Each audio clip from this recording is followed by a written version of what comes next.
Another trespassing case?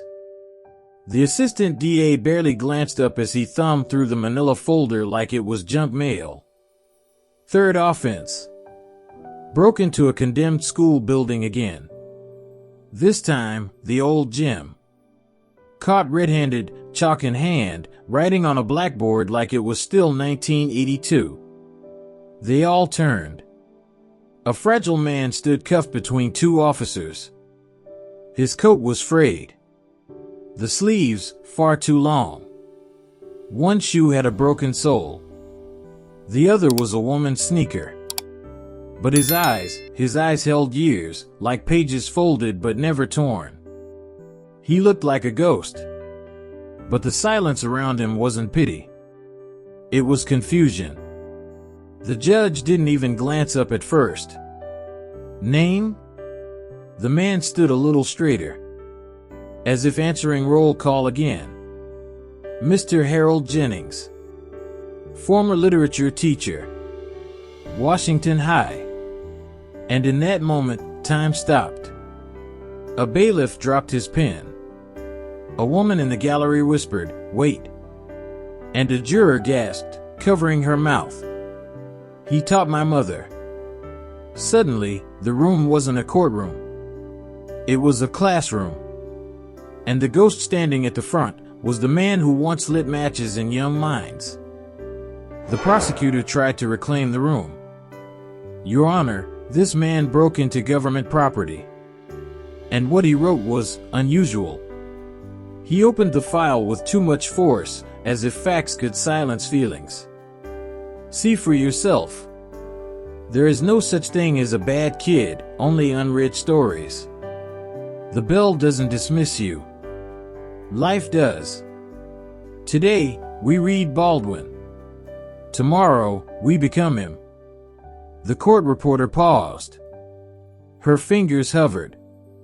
A tear rolled down a young juror's cheek. Then, a voice from the back. "Mr. Jennings, you stayed after class every Friday to help me write. You made me believe I had something to say."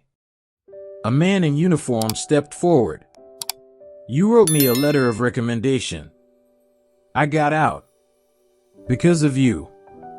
Jennings stood motionless.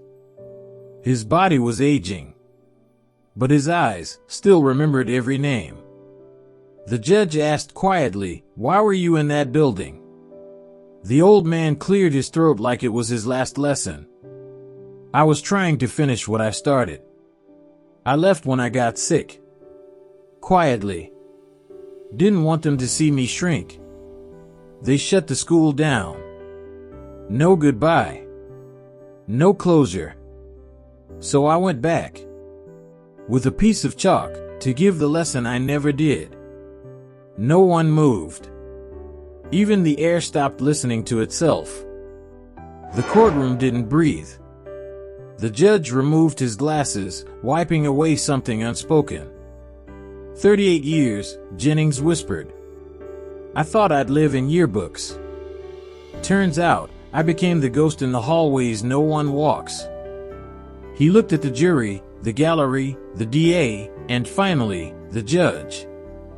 "I don't want your sympathy. I just wanted the board. One last time." Silence. Then, the judge stood. He didn't bang his gavel. He didn't shout. He simply said, "Your charges are dismissed." And Mr. Jennings. His voice cracked. "Class is back in session. But this time, the world is listening." One by one, strangers stood. The juror whose mother once cried after graduation. The uniformed man who learned how to write. The court reporter whose pen never missed a beat until today. The gallery stood. The bailiff stood. Even the assistant DA stood. And in that silent rising, the world apologized. For forgetting. Harold didn't cry. Didn't smile. But his eyes softened. And with the grace of a man who never needed a podium, he whispered, Please, don't forget the blackboard.